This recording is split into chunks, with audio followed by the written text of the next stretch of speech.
The following program is produced by Marshfield Community Television.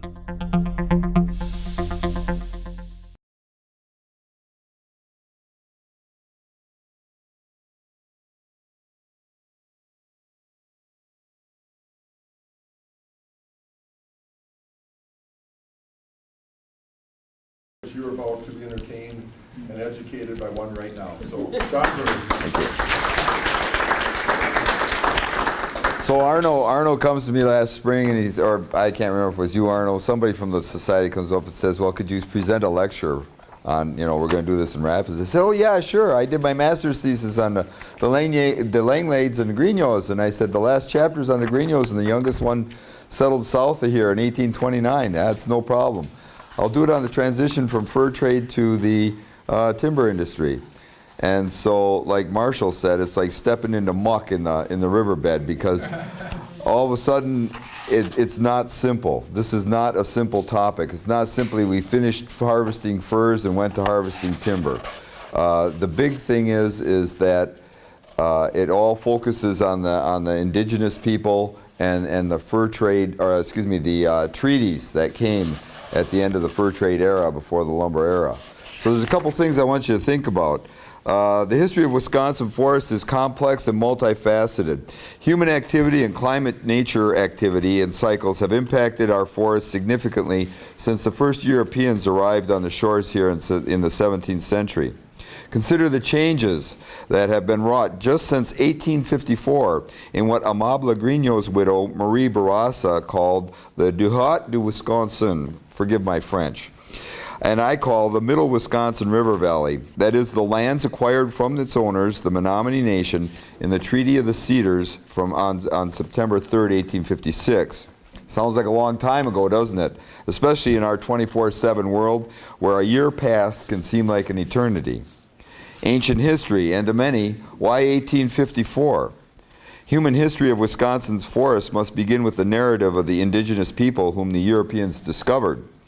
Consider that a mere 164 years have transpired since the final treaty was signed between the Menominee Nation and the United States government, relegating the former to their present reservation boundaries. Think about that. A mere 164 years ago, Wood County was 2 years away from being authorized into existence by the state legislature. Port Edwards was a nascent colony huddled on the west bank of the Wisconsin River, dependent on the success of John Edwards Dam and Sawmill. The Wisconsin Rapids was two small clusters of human activity struggling in much the same manner. Beeran's Mill was supporting a similar settlement. Nakusa was 4 decades away from becoming any kind of mill town.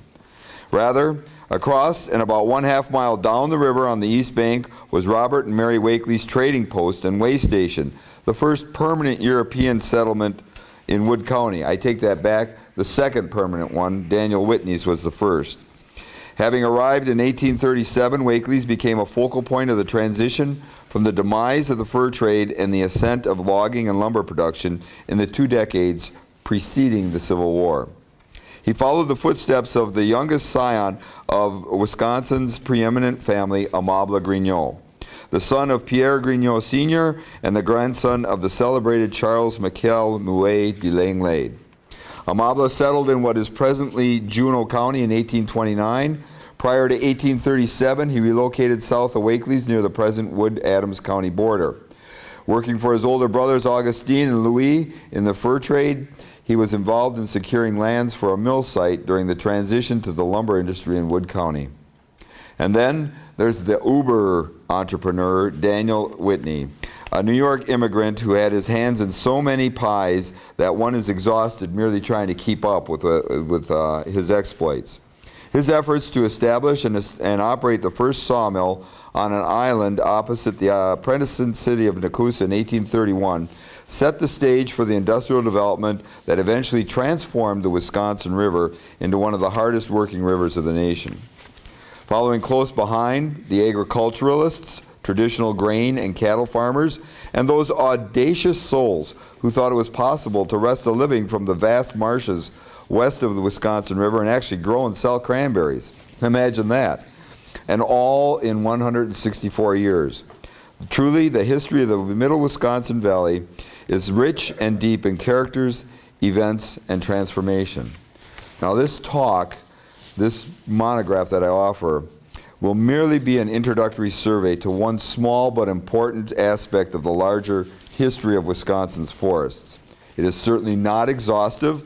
The purpose of this is to create an interest as a point of beginning and a point of reference for those who are interested in the complex and layered forest history of the Haut, Wisconsin, the Middle Wisconsin River Valley.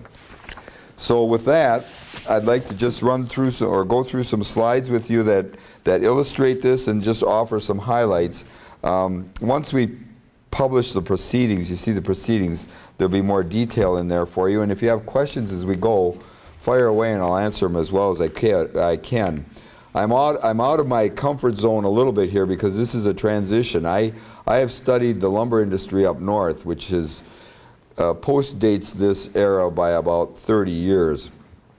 Most of my research up north centers around the development from 1870 onward, the post-Civil War era. I'm fairly fluent with the Langlades and Grignots and the fur trade and the demise of the fur trade. This is kind of a middle ground here. So Marshall, I'm going to call on you occasionally to correct some of my errors, which I will correct before we put into the proceedings. So basically I'm looking at a period here from 1700 to 1860, I mean 160 years, and we're going to cover that in about 30 minutes. The waters, again, water, Phil mentioned water and how important water is to this whole area for not only industry but also sustained life. The Menominee Nation, which is on a reservation up by Kashina, it's about 100 miles northeast of here, once controlled this whole area. And with this map here, we get an idea of Wisconsin. We are right here in Wood County. The Menominee Nation is right up here. Where's my map? Okay, here's the Menominee Indian Reservation up around Langlade County. And the HoChunk Nation also laid claim to this area and controlled much of its land. Again, yesterday I showed you the Wisconsin River, and this is the island. This is when they drew it down about a month ago. And that's Whitney's island right there. And he had wing dams coming out this way and trying to get that water diverted so it would come down through and build through his mill. He could put more pressure on that for his mill. We'll come back to that. From time immemorial to 1630, the Menominee and Ho-Chunk nations flourished. There was conflict over native land resources in Wisconsin, and again I got permission to use these maps from the Historical Atlas of Wisconsin, which if you want an excellent reference on all these different epochs and eras through Wisconsin history, I suggest that you purchase this book. It runs around $25 or $30. There's a new edition? No, I think they've got a point at the archives. They got the newer edition out? Yeah, it's definitely worth your while. I'm using the 1998 version. There may be some corrections to that. But yeah, if you want a great map, I mean, it shows everything from Wisconsin's history from the very beginnings all the way up through, well, now Gene would probably be, what, 2000 something, I would imagine, if they upgraded it. Huh? So, okay, so anyway, looking at the map here, these are the different areas that were claimed by the tribes. Now this whole area here, this is the Menominee Reservation, and this was the Menominee claim here, this green. Okay, this is the Ojibwa Nation. This is the Ho-Chunk down in here. However, the Ho-Chunk oral history claims origins over here at Red Banks. And in fact, Nicolay, when he first came through, his mission from Champlain was to meet with the Ho-Chunk people because they were resisting using the middlemen in the fur trade that Champlain was sending out, and so they were hostile to Champlain's ambitions, and Nicolay was sent to meet with them. So this is basically the Menominee claims. Here, right here, is the Middle Wisconsin River Valley, right in here, and that's where we're going to focus on our talk today. A little bit better map of it. Here's the present reservation. The HoChunk do not have a reservation in Wisconsin. They were forcibly relocated to Iowa and Kansas, and several members of the nation resisted that, did not move, or they moved back after they were moved out. So you have several groups. If you go down to Iowa, or if you go to Iowa and Kansas, they're called Winnebago yet. Here, the Winnebago have gone back to their traditional name of the HoChunk, which means the big people of the big voice. It's one interpretation of their name. So we're looking at our river valley right here.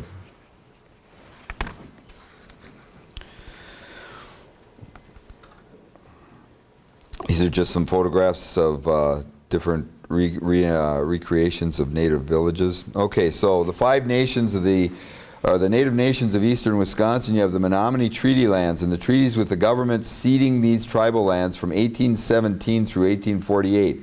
Now, when you talk about this, when we go from the fur trade, I'm kind of getting ahead of myself here, but when we talk about the fur trade, we have this traditional idea of the French just marrying into all the Indian tribes, and since they were the first ones through.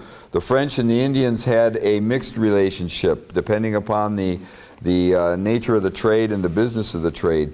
Going back to the 1600s, when Nicolay first came through, it was because of the hostility of the HoChunk towards the trading policies that Champlain was trying to implement. Then you move through the 1660s and you have the Iroquois Wars, and the Iroquois Wars really started in the east out in New York State, and in that situation, or in Quebec and Montreal, in those areas between Quebec, Montreal, and New York State, and the Iroquois were trying to lay claim to the dominance in the fur trade. They wanted to be the middlemen that the French were going to deal with, and you had the Huron, you had the Erie, you had some other smaller tribes that were trading further inland with the French, and the Iroquois didn't like that. So what they did is they started making war on some of these smaller tribes. They actually eliminated the Erie nation. They wiped them right out, and were trying to establish themselves as controlling that middle ground of the fur trade. In so doing, they shoved some of these tribes further west from their eastern traditional homelands. People like the Ottawa and the Ojibwa and the Potawatomi ended up moving into Michigan, upper Michigan, and into Wisconsin, and settling there. Now that made problems for all the other tribes that were in that area already, like the Menominee and the HoChunk and the Isante Dakota, who were in eastern Minnesota, also shared some of Wisconsin for hunting lands, and that created a whole mess of problems. It also was one of the things that brought the French, or forced the French to bring in their Marine Corps from France, and that's how de Langlade got into Canada. His father was in the French Marines. Excuse me, his grandfather was in the French Marines, and his father was born in Canada and then immigrated westward. And also Grignot's grandfather was an administrator for the military, and he came from France over. So that's how these families got established here, was actually during the Iroquois Wars of the 1660s. So when we look at some of these and then going further forth, let me go forth with that, talking about the British experience, after the French and Indian Wars had concluded and the British took over Canada, they established, or tried to establish, trading posts in the West based upon what the French had done. They tried to keep these allegiances going with some of these Indian tribes. The mixed Indian and French families, which are called Métis, were also established. This is the de Langlade family, the Grignot family, and so on. They tried to maintain the contact with these families as a means of controlling the fur trade. And so by doing that, they really basically tried to continue the whole French system here in Wisconsin and Michigan. Now the problem is that the French were truly more intimately involved in the frontier with the Indians because they married into these tribes. And many French traders, prominent as well as everyday traders, held two families, especially some of the more prominent traders in the fur trade. May be one of the supervisors of the posts out west and have a native wife and also have a Canadian wife back at Quebec or Montreal. That's called marrying in the custom of the country. And they did that to cement allegiance. Well, sometimes they fell in love and actually it worked out. But many times it was done to cement economic alliances with these tribes and exert some kind of control. So the British tried to continue that. They were initially not successful because the Native Americans did not have that close relationship with the British. The British, their policy was to make the world England. And the French were, yeah, we'll make the world France, but we'd rather do the fur trade and do that. So a native leader, an Ottawa leader, Pontiac, of course, grew a coalition of tribal leaders together, and in 1763 he had what was called Pontiac's Rebellion or Pontiac's Uprising, where the natives took over the western posts. They captured Michilimackinac, they captured La Bay, Green Bay, up at Ashland, at La Pointe. All those posts were taken over by the Ojibwe, Ottawa, Potawatomi, and some of the leaders were killed, some of the British officers were killed, but most of them were captured and then ransomed back. The Langlade at this time was up at Michilimackinac, and he was instrumental in saving several British traders from death because the Indians wanted to put those traders to death, the British traders. Well, in time, Pontiac's rebellion was quelled. It was put down militarily, and it also just kind of died out because the coalition couldn't hold, the Indian coalition couldn't hold all these forts. And so in time the British were able to regain a certain amount of control in the western lands. And what they did is they reestablished ties with the Métis families, as well as permitting or licensing all these traders to come west and either trade for furs or actually go out and trapping. What they did is they relied on both their own trappers and they relied on the Métis and Indians to trade, and then they reestablished posts at Green Bay, La Bay, at Ashland, or over at La Pointe up on Madeline Island. They also established a post at Duluth, which was Fond du Lac, the post at Fond du Lac, Sault Ste. Marie, and Michilimackinac. Michilimackinac kind of reestablished itself as the main post in the west. And then there was also the Langlade was in 1764 was named the interim commandant at Michilimackinac until the British could come through and assume control. So he was quite a notable figure, not only in the fur trade but also militarily and politically for a while there. In 1767, he joined his father at La Bay, moved his family from Michilimackinac down to La Bay, and established his permanent residency there. He had been preceded by Pierre Grignot, who had been in La Bay for a number of years from the late 1750s onward, and his father was also at La Bay before him. And his coming in there just cemented their control over that area for a brief period.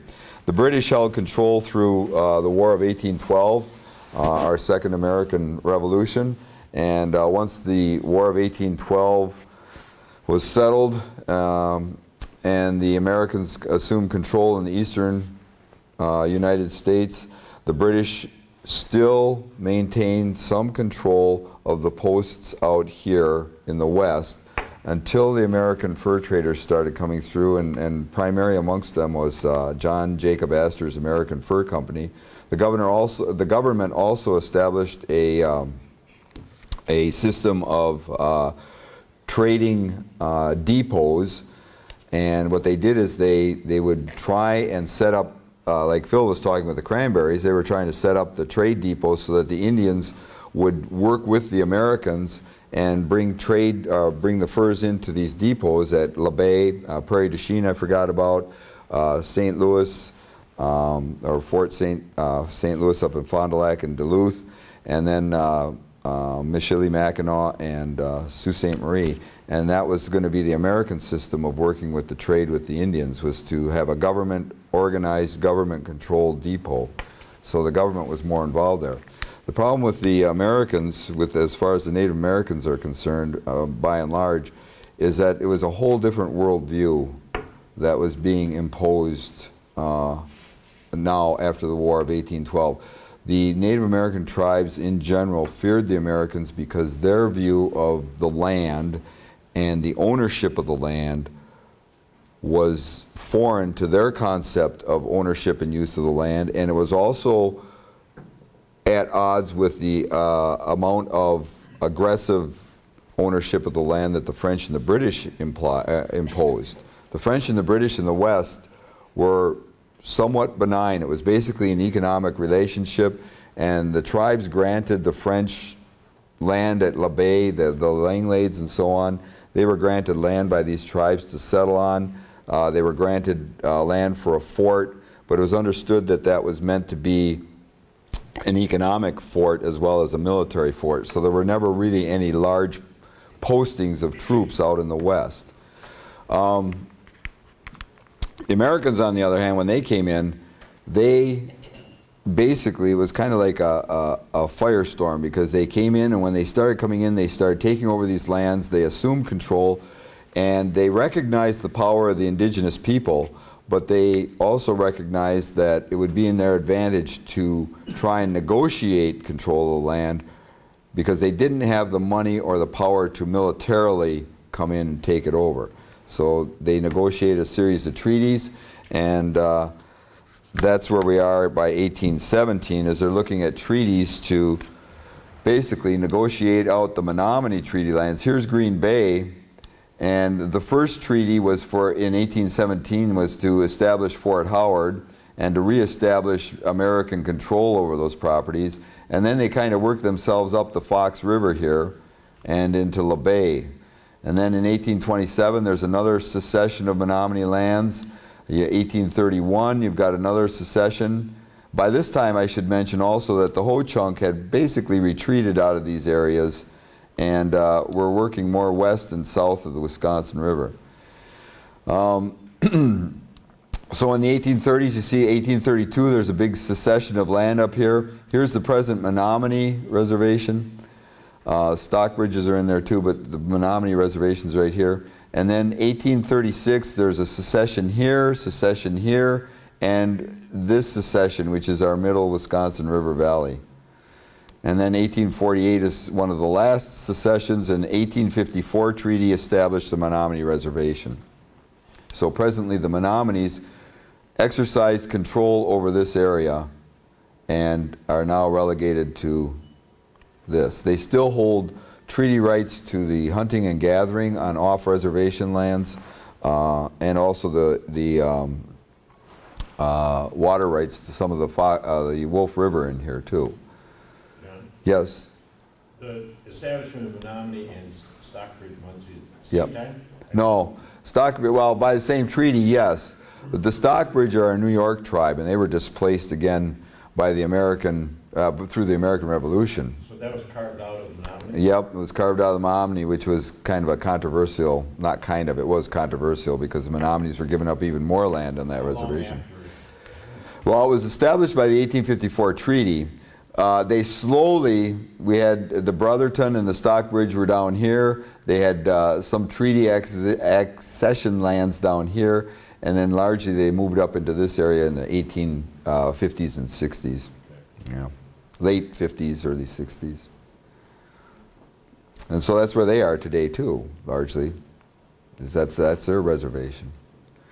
Brotherton were another New York tribe that was moved out. So you had this crunch of all these tribes being displaced westward by French, British, American military conflicts, and also then the settlement.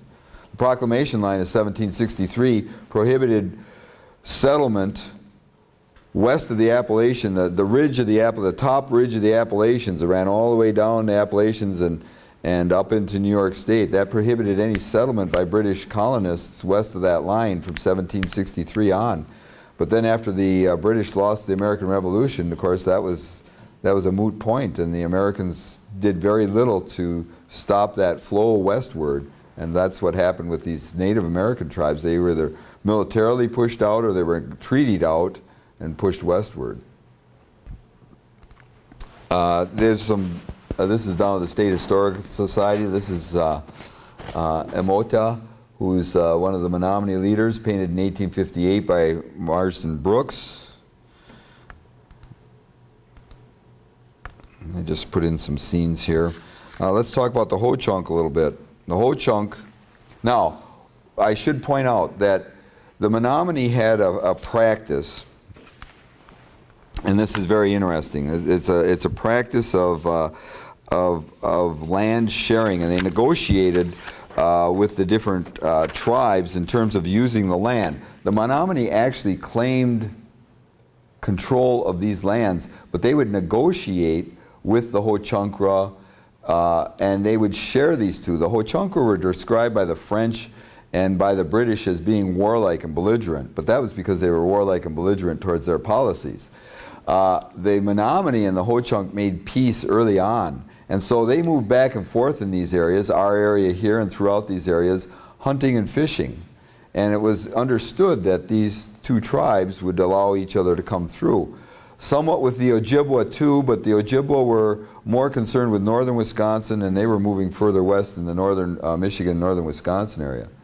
So with the HoChunk people, they claimed Red Banks here was their origin. They did settle a lot in this area before the British and the Americans came in, but by the time the Americans come in, they have mainly migrated down into these areas of Wisconsin, west of the Wisconsin River, west of the the Yellow River.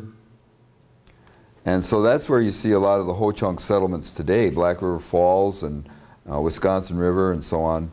Was that migration a result of white incursion, or was it some other natural or? My understanding of it was basically more and more pressure from white incursion. And especially up in this area, especially with the British, there was kind of an ambiguous relationship with the British in the HoChunk. And so with the British, again, being somewhat vague in their expansion and their settlement, you know, they could stick around, but once the Americans came in, then they started moving further and further west. In fact, the Americans did not recognize any citizenship for the Métis families or the Native Americans. The Grignots and the Langlades, who had been in this area for nearly 60, 70 years or more, had to apply for American citizenship after in the 1820s, early 1820s and that, yeah. And they were named as belligerents because, the Grignot family fought with the British in the War of 1812. The Langlade fought, I mean, he was a French partisan, so he was fighting against the British in the Revolutionary War. He fought for the British. And they were fighting to protect their interests out here. They did not want that expansion coming because they knew that there was enough word of mouth as to how the colonists, the British colonists, were going to use the land or take the land, that there was a concerted effort. That was kind of like the rallying cry, is keep them out, keep them out. So by the 1830s, again, you can see a lot of these parallel treaties coming in, these land cessions, 1830s. The HoChunk Nation are seceding huge chunks of land. Again, we are right in here. This is us. You can see some settlements of HoChunk who refused to move west. But here are secessions of land, 1829, 1832, and then in 1837, great big chunks of secession by the HoChunk and the Dakota nations. So moving on with that, the fur trade, of course, we talked about that, and the displacement, the treaties of Paris, both in 1763 and 1783, changed things around. So this is kind of what we looked like up here. Here we are in Wisconsin. This is from up through the French and Indian Wars, French-controlled forts at La Baye. There was nothing really down at Prairie du Chien at this time that was really operating. You had La Pointe, you had Dubois, which actually became one of the French forts up here that was abandoned, and then you had Michilimackinac and Sault Ste. Marie. And the tribes from the east were being forced westward. Chippewa did have some traditional lands up here, but they were increasingly moving westward with that. You can see the Menominee here. They call them the Winnebago on the date of this map, the HoChunk. John, why did the Winnebagos change their name? Their traditional name is HoChungra or HoChunk, and the Winnebagos were named because when they lived in Red Banks, or when they were in the Red Banks area, the bay has algae blooms and backwater and backwash, and it was called the stinking water. And Winnebago is a perversion of a French term that means people of the stinking water. They call them the stinkards, and then the French called them the Winnipeg, and then it was perverted by the English into Winnebago, and that was the common usage through the English and the American period. And recently, I think within the last 30 years, the tribe has adopted as its official, the Ouisconsin band of Winnebago has adopted as its official name, its original name, HoChunkra, meaning people of the big voice. Thank you. Yep. Say again, John. Yep. People with the big- Big voice. People of the big voice, yes. If you read, go online and type in HoChunkra Nation website, and they will give an explanation of the interpretation of their name. And then Paul Radin's book, The Winnebago Tribe, which was published a century ago through the Bureau of Ethnology, also gives a lot of background information. But again, I would go to the website and read both of them, because there's always some issues about how the government interpreted, the government agents were interpreting the experience and the language and the history of the indigenous peoples compared to what they have had as their oral history, their oral traditions that have come down. So it's important to read both. But Radin talks about the HoChunkra in his first chapter. Okay, so we're into the fur trade. We've talked about that. The Langlade, of course, was famous for claiming to be in General Braddock's defeat. Paul Trapp has called that into question. He may not have ever been there, and used that as a bragging point just to enhance his reputation among the French and the British. If he was there, it was probably as a partisan with the Indians, because he doesn't show up. He was named a lieutenant in the French Marines prior to this, but his name doesn't show up on any of the official rolls of the French military out in Fort Duquesne, which is present-day Pittsburgh.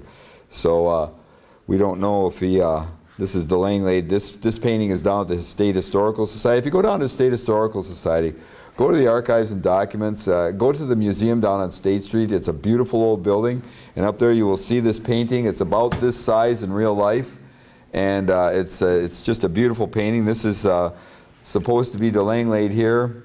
These are Ottawa, Menominee, some Ho-Chunk, Ojibwa Indians. This is this is Braddock. This is George Washington. Daniel Boone is further back in here. He was a Wagoneer. There's a whole bunch of very famous people who show up in the late French and Indian Wars through the War of 1812 who were at this battle in various degrees of responsibility.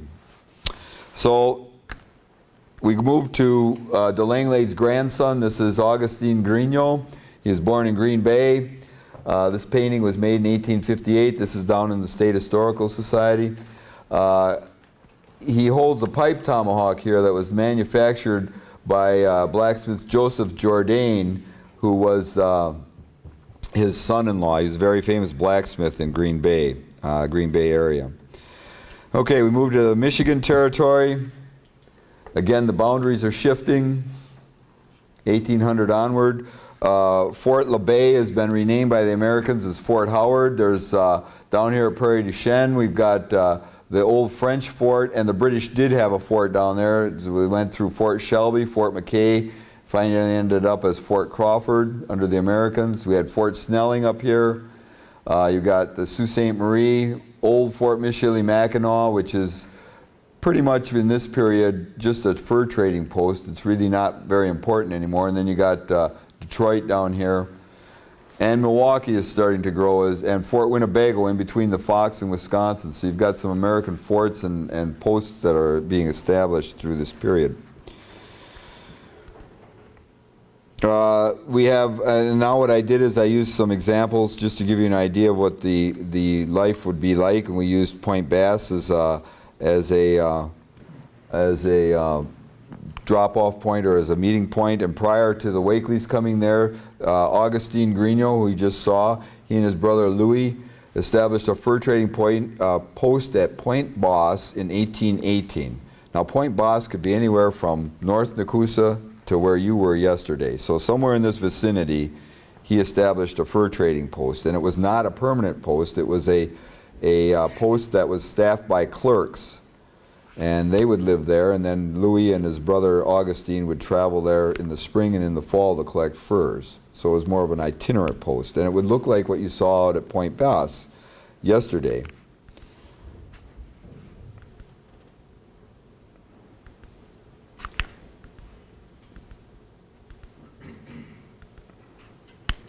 And all those furs would be brought in from the hinterlands. And so we look at the fur trade here. Again, now this map is not real good, but we've got DeBay's post here, we've got the Portage, we've got Point Boss is right down in this area here. And then everything's going over to Green Bay. So the Grignos, Augustine and Louis, and their younger brother later, Amabla, would travel throughout this whole area. They were working this whole area during this period.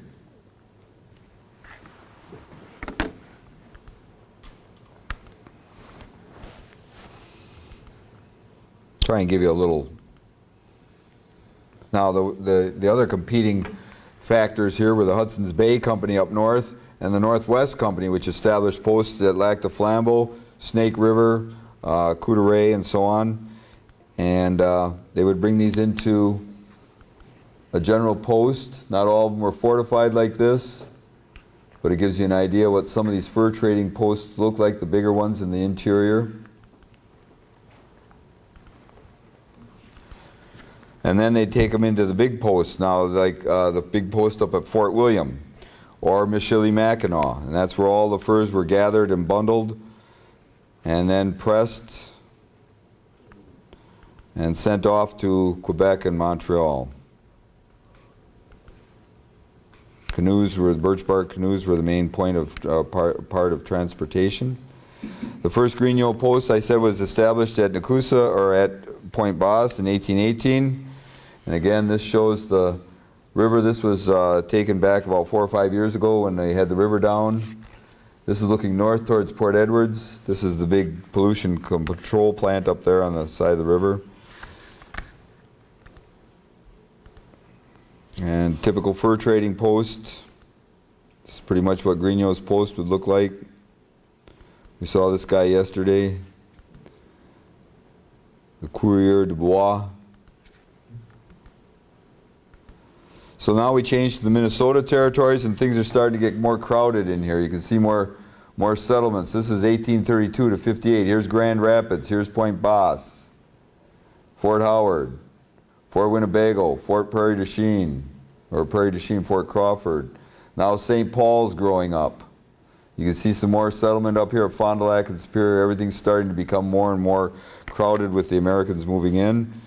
And guys like Augustine Grigno, this is a photograph of him shortly before his death, are being relegated to second-class citizens.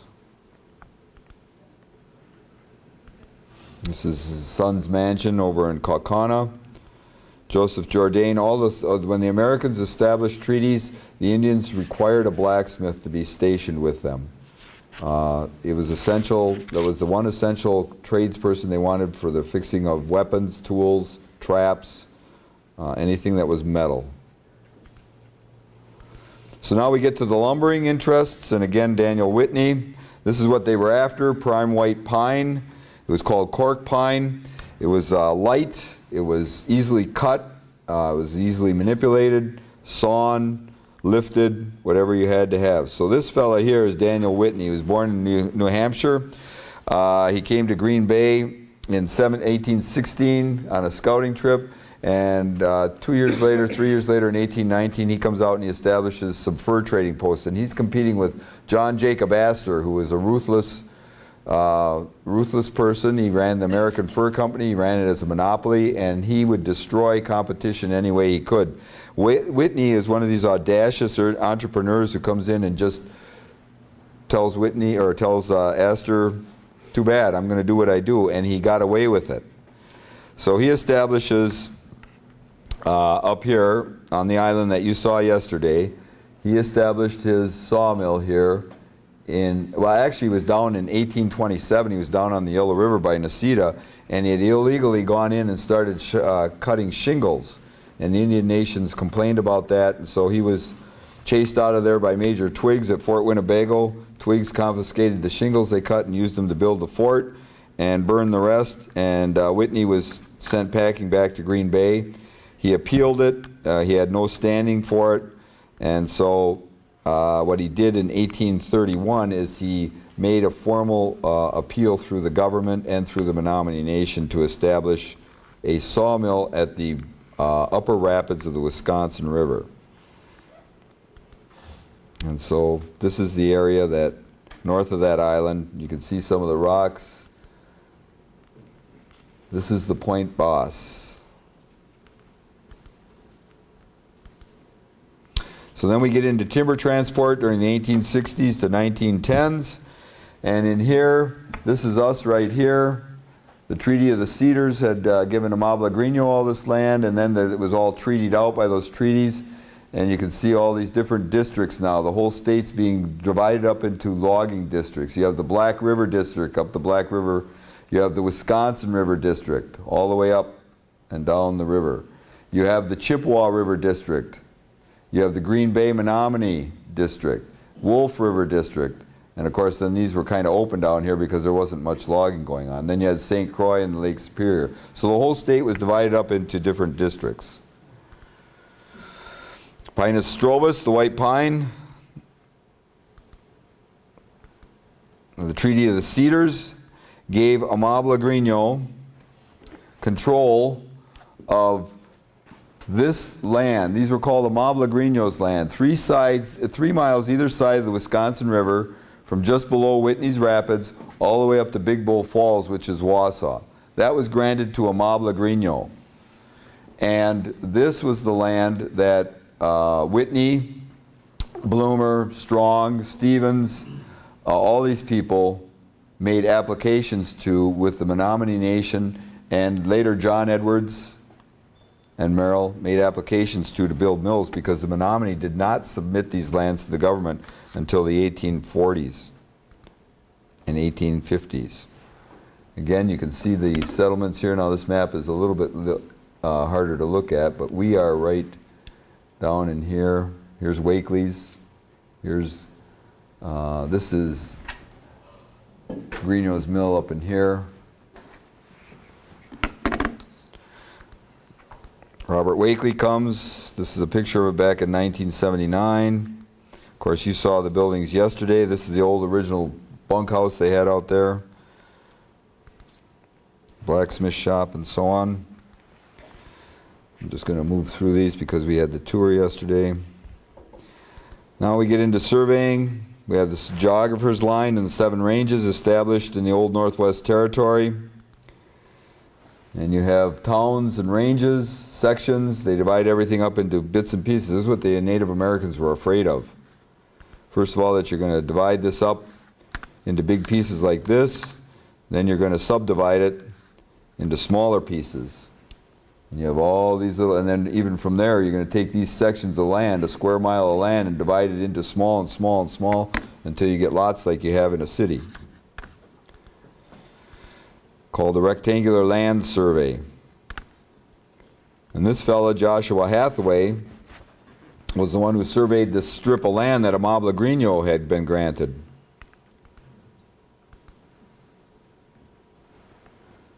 So that's all of Amable Grigno's land. And Increased Lapham had mapped this in 1846, 2 years before statehood. Now these were counties that were put in afterwards, because Wood County wasn't a county until 1856, 10 years later, but it shows how these counties were starting to fall out in the 1840s and 50s.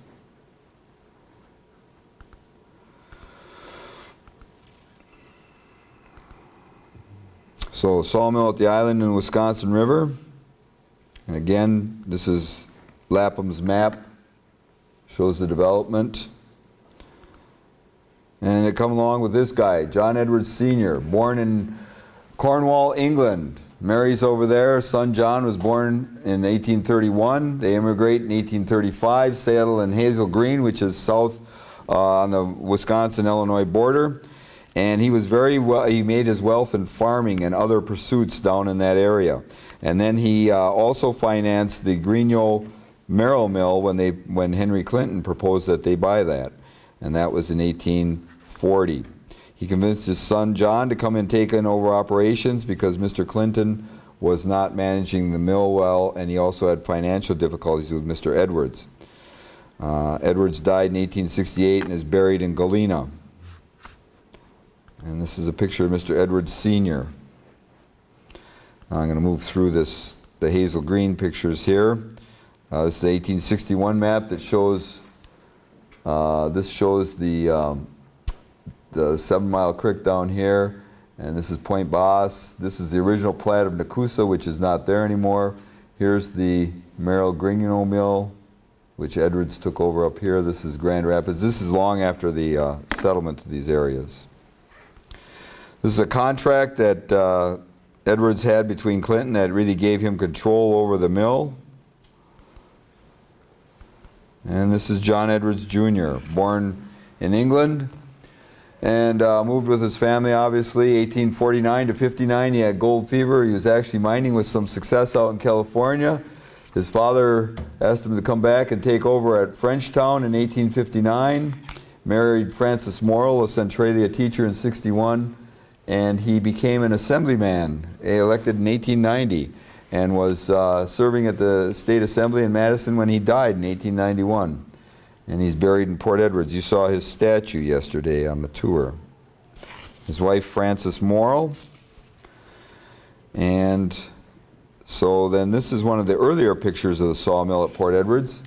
And this is on the site of the present paper mill. They actually moved the mill down from the dam to the bottom part of the island. By 1878, 1880, it had grown in size, had rail access, and that is where the site is today. Gene, you were asking about the hydro plant there. That's the hydro plant that Domtar still has possession of. And come on here. There we go. So now we've got the settlements going. This is an 1878 map of southern Wood County. You've got Port Edwards. Point Boss is right down here. Notice there's no Nakusa. You've got Port Edwards Post Office. Here's the Cranberry Lands. Phil's Marsh is further out here. You've got Centralia and Grand Rapids. And then you've got Warden Station. They don't have Buren up here. But Buren's going to be up the mill, up the river a little bit up in this area. They don't have that marked on that map. So yesterday when I told you where the statue was, this is what the office was. This is what the office looked like that was built on that. We're just north of the statue, and here's the mill in the background. The statue sits about in this area over here. Another view of that.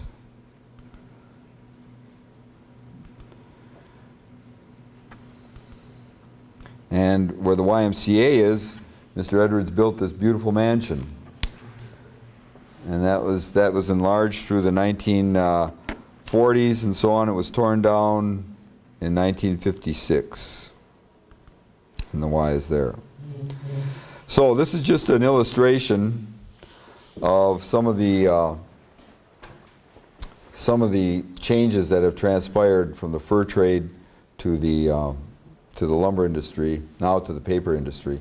And it's basically dependent on the Indian treaties. That's why I spent so much time going over that, and I do in my paper too, because that was a critical, without those treaties being forced, there was this relentless treaty making through the 1820s, through the 1850s. Without that, these developments would have never been able to take place at the rate that they did, because you would have had that resistance. Thank you very much. Yep, thank you.